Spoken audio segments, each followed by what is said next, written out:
What's up everybody, it's your boy Proftrof and we're back again with another set video. This is Endless Space 2 review. I have no fucking idea what this is, so let's check it out. Endless Space, here. baby. Humanity. One day we will inevitably reach the stars, Or and die one trying. day we will inevitably reach other intelligent, sentient, yet utterly alien races. We will shake their many Said appendages, woman. It said engage woman. in trade, exchange ideas. Ah, that is so true. It said woman. When he Other said alien intelligent, sentient, yet utterly alien races. So true.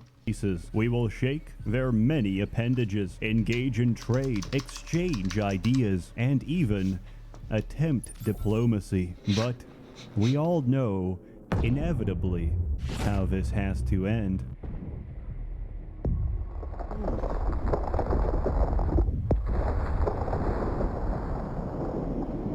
Welcome to Endless Space 2. Endless Space 2 is a 4X game, which, if you're not familiar with, stands for the 4 X's: expand, explore, and exterminate all xenomorphs before they do the same to you. Probably, most likely. I've played this turn-based sci-fi strategy intensely for the better part of a month, and before that, about 2 years, and I must confess, it's pretty damn good. Also, there is a story, and it is absolutely critical you understand the lore of this game. In the current job market, Endless Space historians are in extremely high demand and boast starting salaries of about $300K. Most of the Fortune 500 companies hire at least 2 of them in order to understand what the fuck is going on. The story is told to you through wiki articles, the accuracy of which is questionable, because I've edited several articles and they still haven't caught me. In the universe of Endless Space 1 and 2, there is or was an incredibly advanced questionable, because I've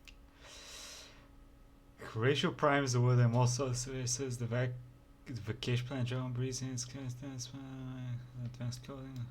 edited Okay, by the way, if you don't know who this is Tyler One. Several He's a articles. League of Legends streamer. And they still haven't caught me. In the universe of Endless Space 1 and 2, there is or was an incredibly advanced civilization called the Endless. What happened to the Endless? Well, there's less of them. The end. Roll credits. But no, they went to space and they developed technology. They revolutionized the galaxy by creating dust. Dust is used as money in Endless Space 2, which it isn't. It's an autonomous cloud computing network of nanomachines that get smarter as the cloud gets bigger. They're capable of self-assembly, self-autonomy, and farming crypto tokens at rates never before seen in the known galaxy. However, they developed a little too hard when they figured out how to upload your soul. So half of them went on to live as immortal machines running on the 5G network. These were known as the virtual Endless. The other half, known as the concrete Endless, considered them an abomination, because it's hard to consider a sentient laptop as intelligent life. Even harder when you find out it's still running Windows Vista. Unable to reconcile their differences, the Endless decided to end each other. The virtuals unleashed bioweapons on the concrete sent malware to their mailbox, forcing them to run 3 billion instances of Bonzi Buddy. Needless to say, they wiped each other out. The Endless came to an end, but many centuries later, other races figured out space travel, picking apart the ashes and remains of a civilization long forgotten. In the galaxy of the Endless is where our story takes place. So, what do you do in Endless Space 2? Well, you pick a spacefaring civilization and you try to win. But what is victory? Victory can be anything: money, technology, intergalactic conquest, or even weaponizing the influence of e-girl streamers to absorb every sentient race in the galaxy. Because, as we already know, a sentient brain is still capable of falling victim to becoming a simp. The path to victory is your own free choice. The game itself is very customizable, meaning there's no reason to pick any speed except fast, any galaxy besides ovoid, and if anyone dares pick a custom race, we are all going to collectively form a non-aggression pact and hunt you down. Starting off, you only have a single planet. Your home system is very modest, and you need to rapidly scale your operations if you hope to compete with the rest. To do so, you'll need to explore, expand, and colonize new systems. Exploration is very simple. You send an exploration vessel into the great unknown and watch as it dies to pirates. Before that happens, you'll want to find as many uncolonized systems as possible. On each planet, there's a chance of finding curiosities. These are the slow, pulsing rings you see on display. To explore a curiosity, you need to send a probe. It's quite similar to the probe minigame from Mass Effect 2. If successful, the game will let you know, together with a small reward for finding it before anyone else. These can be anything from strategic or luxury resources, planetary anomalies, or even the start of a random quest line. The point of curiosities is to try and guess which star systems are worth colonizing. In general, any system less than 3 planets is garbage. Any system with only cold planets is garbage. In fact, ask enough players and you'll find that every possible star system ever formed by the laws of physics is still garbage. Colonize them anyway. Because I like the animation that plays each time you do so. There's actually an animation for every type of planet, which I didn't know, because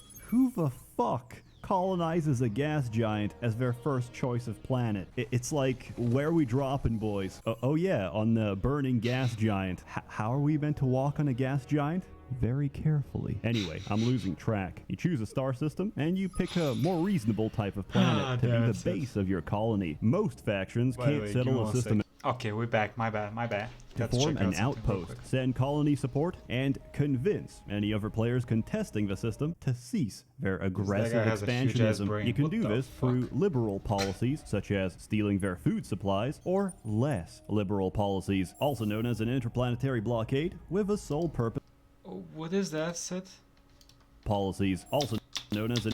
What happened over there, bro? Jeez, that... An interplanetary blockade with a sole purpose of starving them to death. Typically, this is how you greet other players. Otherwise, you blast their ships out of orbit and you get sent a formal complaint, to which you respond accordingly. Diplomacy is an interesting concept. We do have other things to take... Jesus! Seth! ...care of. These are... You can take care of me anytime, mommy. ...diplomatic channels, not social media. Again? Are you just lonely? Because, unlike many games of a similar nature, diplomacy is a tangible resource. In fact, everything is a resource. If you want to condense down the Endless Space 2 experience, you're going to be spending hours of your life trying to increase the 5 colors: green, orange, yellow, blue, and purple. Respectively, these are food, industry, dust, science, and influence, or FIDSI for short. These are the combined economic outputs of your systems. At the beginning, you don't have very much. You can't do very much, so you need more. A lot more. You need food to grow population. Population contributes to the economy and gives you different bonuses depending on the race of that population. But a planet's base output is pathetic, so you need to build improvements. To do that, you need industry. More production. But you can't have industry without research, and you can't have research without science. Besides unique variations, every faction follows the same unified tech tree. Supporting larger industry requires dust, a lot of dust. And if you're planning to go to war, exponentially more dust. To even make the formal declaration that you're going to erase someone off the face of the galaxy, you need influence. It is the most precious resource and represents your combined political power. The bigger your influence, the bigger your sphere of influence. This game doesn't work on national borders. It works on raw, intergalactic peer pressure. Have enough influence, and you'll absorb everyone without even lifting a finger. Besides other players, there are also minor factions. Did you know the Nigerians govern a sector of space occupied by several different humanoid species? If we say yes, will you feed us? One of those species is the Benkarans. They occupy just 10% of Nigerian space, but take up nearly 80% of the space in Nigerian prisons. Maybe they commit more crimes. These are civilizations that are advanced, yet not advanced enough to avoid assimilation. These are very diverse and can be anything from sentient jellyfish, reformed assassin droids looking for God, or even moving chunks of... Reformed assassin droids, my boys from, Star Wars, that RPG, the old school RPGs. Fuck, I forgot the name of it. The Old Republic 2. Of coral one. reef remotely piloted by a sentient supercomputer the size of a planet, which in itself was formed by random chance. Minor factions exist to be absorbed by other players. Why? Because you get a free system out of it and a unique racial trait. Never underestimate these, because a single good trait can win you the game. There's also pirates. It's okay. Everybody finds me irresistible. That's a snapping turtle. Pirates Kinda. exist to occupy every system you ever like and reduce the overall quality of your time in space. Luckily, pirates are business-oriented and will not trouble you as long as you pay. Also, I like putting pirate marks on all of my friends' colonies. Consider it an indirect way of saying maybe you should move. Now you've got the basics down. What are you meant to do? You're meant to try and you're meant to fail. Endless Space 2 gives you freedom. Freedom to fuck up and suffer the consequences. The tech tree is subdivided into 4 distinct categories: military, economy, science, and empire. Develop your military and you get bigger guns, but you don't get the ships to mount them. You need to develop your empire for that. Then you need a military-industrial complex to facilitate the production of your armada, which forces you to tech economy, not only for developing your systems, but for supplying a constant stream of dust, because bankruptcy is not an option. For reference, one technology unlock is the difference between abject poverty and having the largest intergalactic trade company incorporated on your home system. Why stop there? Get access to the galactic commodities market as well, because it's a biological requirement for me to speculate the stock market in every game I play. Do all that and realize you neglected science, which is a problem, because every single research you ever research makes every following research more expensive Jesus. to research. Endless Space 2 is a great galactic scale balancing act. Every action taken is counterbalanced by the opportunity cost of every action not taken. Here's an example. Let's say you found a nice system, but you can't colonize it because each type of planet requires the respective technology to touch ground on their surface. You might spend a bunch of turns teching towards that. As a result, you get a new system. However, your lack of tech leaves you oblivious to the contents. You later find out that ideal Mediterranean planet you picked is filled with dinosaurs. The water is made of mercury, and the atmosphere gives you cancer. If you pumped everything into science and exploration, you would have found a much better system nearby. Because you explored the curiosities, you know there's plenty of strategic deposits without the risk of melanoma. Even the worst colony has great potential. Given a development plan, systems can compensate for deficiency using luxury. Low birth rate? Spike the water with red sang. No production? Use Jadonics. Do people still keep using the term war criminal in your presence, despite the fact you've clarified multiple times that enemy civilians are indeed active combatants? Bring out the hallucinogenic grapes. Given time, any problem can be solved. Given money, any problem can be solved instantaneously. I don't know exactly how. So if you have problems, drugs. Drugs. We're going to terraform a planet in a single turn, but I know the next time I look, there better be a fucking jungle instead. There's a lot of ships in this game, unique to each faction. They're all fully customizable, limited only by the type and number of modules available. Primarily, you're going to use them to intimidate your enemies into submission and to intimidate your friends into working a little harder on their friendship. Your only control over combat is the loadout, formation, and tactics used by your military. The rest is a simulation played out by the computer, where each time a ship explodes, you know the cinematic at the end of Diablo 2 where Yes. Tyrael throws his sword at the world stone and it explodes into a billion chunks of wood? Yeah, that's exactly how every ship explodes in Jesus. this game. Combat is very simple. There's different weapons which have different accuracies depending on the range of engagement. Flat cannons shred anything up close, including long-range ballistic missiles, but they bounce off armor. Lasers cut ships in half at mid-range, while beam weaponry works at every range. Unless they have shields, you can absolutely get away with filling every slot with a flat cannon, choosing the default tactics card, and still win every fight. Besides interplanetary combat, you can also directly invade. This works on the same principle, which means I'm still going to use the default tactics card, which just so happens to be preemptive orbital bombardment. Many civilians will die, but that is a sacrifice I'm willing to make. Your chance of success depends entirely on whether or not you have replaced your troops with a mobile suit Gundam. If you conquer a system, you can choose to either spare the population or take a massive hit to your public approval rating by re-educating and reintegrating the native population into the fucking soil, which is a good time and segue to talk about politics. In Endless Space 2, you have government, you have Jesus. Senate, and you have Bro, an obligation. This game is it looks so complicated.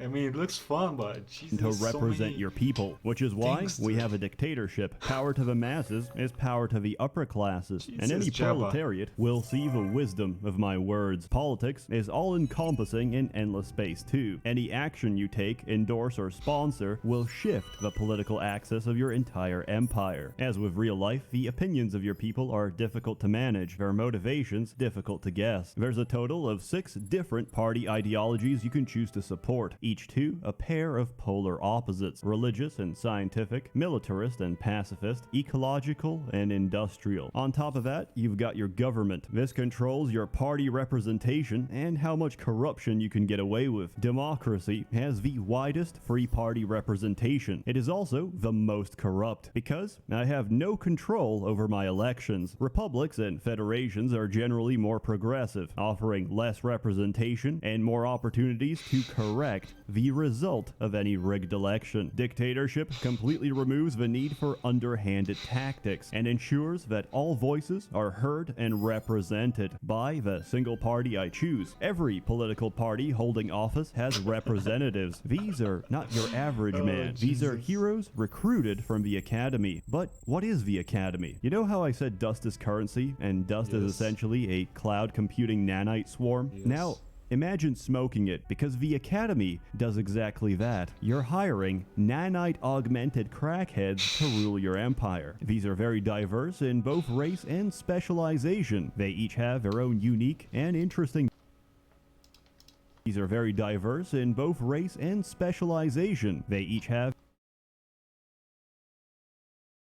their own unique and interesting backstory, except Scales. Scales is literally a giant bat that likes to eat zucchini. How is she qualified in any way to be my senator? I don't know. But the people love her. And who am I to say no to that smile? So, what's the point of political parties? I'll tell you. It's called legislation. And legislation controls the focus of your empire. You can pass laws respective to each party you have in office. The leading political party that also thing enacts their own automatic policy. Scientists let you research high tech without unlocking it. Religion gives you the moral high ground to escalate a Cold War without legal consequence.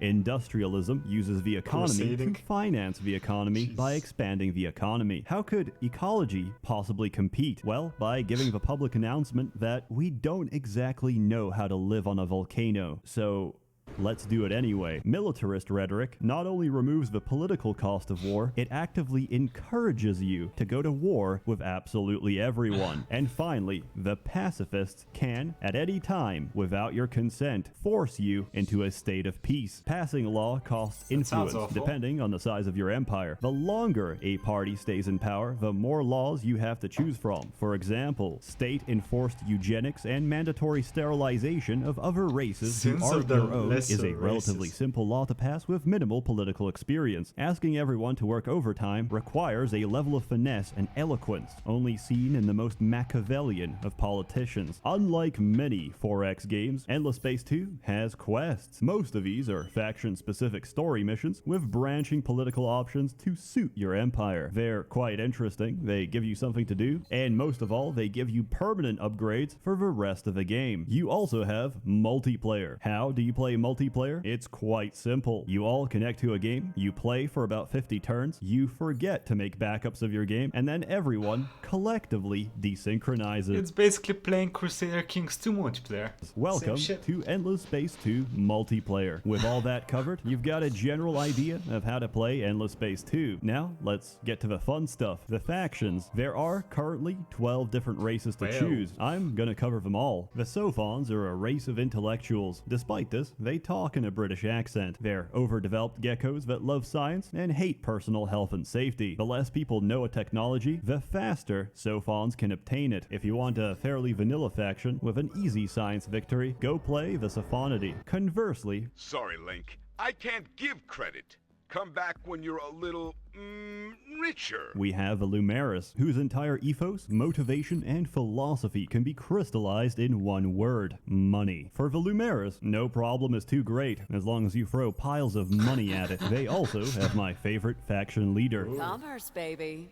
The lifeblood of Damn. this and any other God galaxy. He was damn. probably responsible for every single trade cartel in the known galaxy, and arguably runs more of an economic Shadow crime banking. syndicate than a legitimate empire. But I don't care, because Big Titty Fish Mommy is going to buy the galaxy, and I'm gonna help her. If you like making obscene amounts of cash, amphibious mommy milkers, or just winning the game by accident, play Lumeris. accident. Imagine rampant over-industrialization and the fractured ecosystem that follows. Given such dire conditions, what do you think is the most reasonable course of action? You can A. Put all your resources into ecological initiatives and repair the sorry state of your planet, or B. Digitize yourself and become a gaming laptop. The Vodyani chose the second option. Even better, they made a church out of it. Belief is strength, worship is endless, and heretics are nothing but essence for the harvest. Unlike other races, the Vodyani don't colonize. They travel, they land, and then they harvest. Then we have Horatio. Come to They're basically the Reapers from Mass Effect. Well, not really, because those guys. Oh, technically, yeah, right? No, not the Reapers, the Collectors. Are they though? on the most stunning whatever. man in Ignore the that. galaxy again? Originally a wealthy trillionaire, Horatio set out to find his own star system. Along the way, he also found extremely advanced cloning technology, so he made 1 billion copies of the most beautiful and gorgeous person to Himself? ever exist, which was of course Horatio. And then Horatio thought to himself, what better than to fill the galaxy with beauty? What better than to fill the galaxy with Horatio? Horatio is concerned with pressing matters such as air conditioning. His government, accordingly, is an eco-fascist dictatorship. Make Horatio great again. Of course, there are other, less fortunate races than Horatio, but Horatio is not only handsome, he is also brilliant, and thus he finds ways to integrate minority populations by splicing their genetics with Horatio. Yes, many of your less symmetrical friends and family may simply disappear, but know that their memory will live on inside Horatio. Horatio is a classic case of careful who you call ugly in high school, because he just might use the entire galaxy as a glorified eugenics program. The United Empire can be summarized in a single clip. I'm doing my part. I'm doing my part. I'm doing my part. Okay, if you don't know what this is from, this is one of my favorite movies from when I was a kid. Starship Troopers. I even played the game, which was basically walking around shooting bugs. It was pretty dope. I'm doing my part too.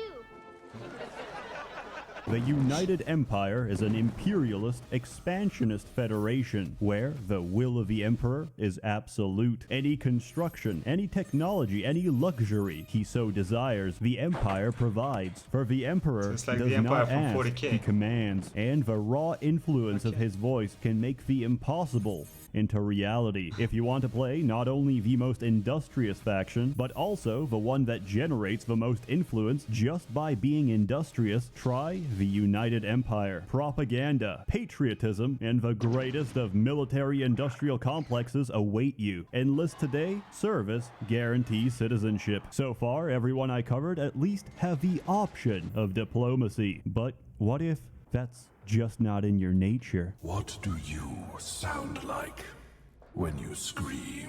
The Cravers are fucking terrifying. As a leftover bioweapon made by the Virtual Endless, they only have one purpose: consume everything. Any planet with Cravers on it has a fixed life expectancy, because the Cravers will rip it, strip it, and tear it apart. And then they move on. There is no long-term plan, there is no sustainability, there is no choice but to consume you as well. We are coming. Trees. Do you know how fast a tree moves? Not very fast. The Unfallen are a race of trees. They speak with a Scottish accent. Why do you pester the heart with your petty needs? Much like the Scottish, trees are rooted to the ground. They don't do much, and their only way of winning the game is to ask you politely, do you know how they colonize other planets? They need to slowly, delicately, without interruption, entwine them with celestial vines and hope or pray that they didn't start next to Cravers. If you enjoy pressing and turn and being a vegetable, you'll enjoy playing the Unfallen. Imagine being an ostrich. Now, imagine evolving to the point where you're used as a arena blood sports for the entertainment of an advanced, decadent civilization. Then, that civilization gets wiped out. You get your freedom and form a tribalistic society of samurai ostriches. Then, you accidentally stab your katana through a giant ship. What?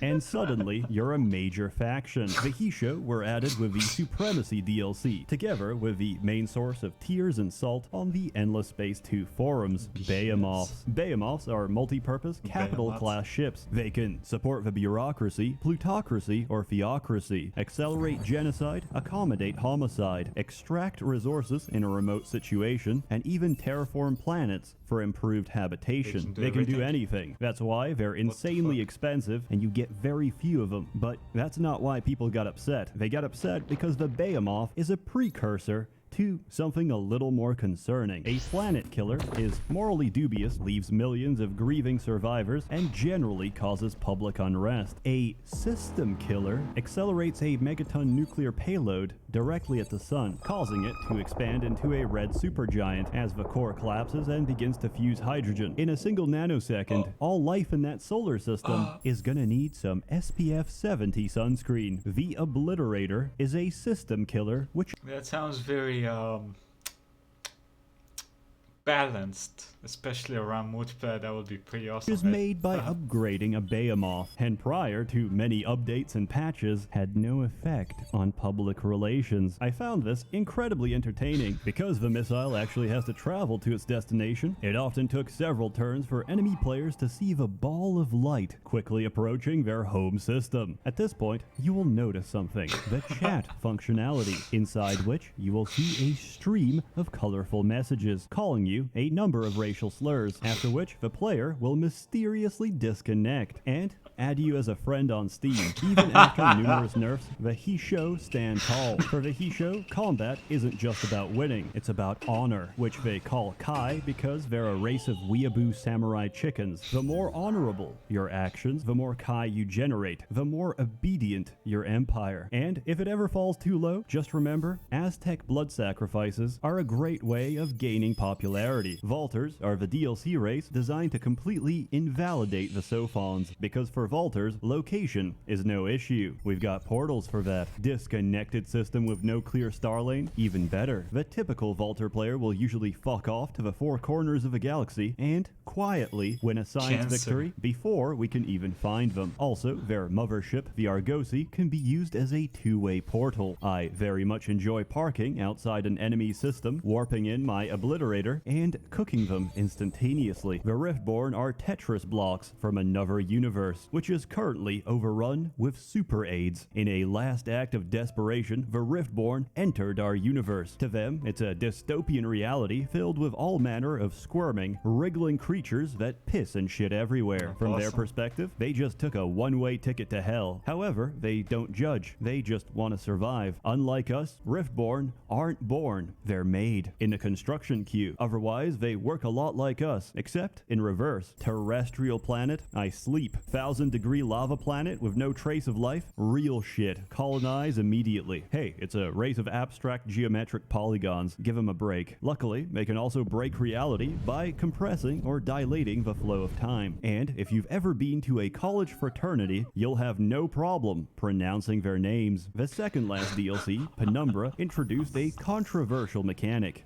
hacking. It's a nice way to grab intel, sabotage enemy systems, and of course, accidentally turn a Craver government into a pacifist dictatorship. With that, they also added the Umbral Choir. The Umbral Choir is an immaterial, intergalactic wraith with good intentions. Like a ghost in the machine, the Umbral Choir spreads by hacking absolutely everything. Every transmission is tapped, every system is compromised, and we have no trace of who did it, because the Umbral Choir doesn't want to be found. How do you fight something you can't see? How do you stop something that's already inside the wire? And if it's already inside the wire, then how do you know it isn't inside you already. Honestly, they're extremely fun to play, especially when your friends mouse over a system and ask why half of their GDP keeps disappearing into the Craver Pension Fund. Finally, it's a good time to talk about the last DLC, Awakening, which adds the Nakalim, a fairly interesting religious faction that I personally enjoyed, but also adds the Academy as a separate AI-controlled faction. Now, let me tell you why that's a problem, because the leader of the Academy, bear with me, I don't know how to pronounce his name, because Isandir takes territory which he doesn't need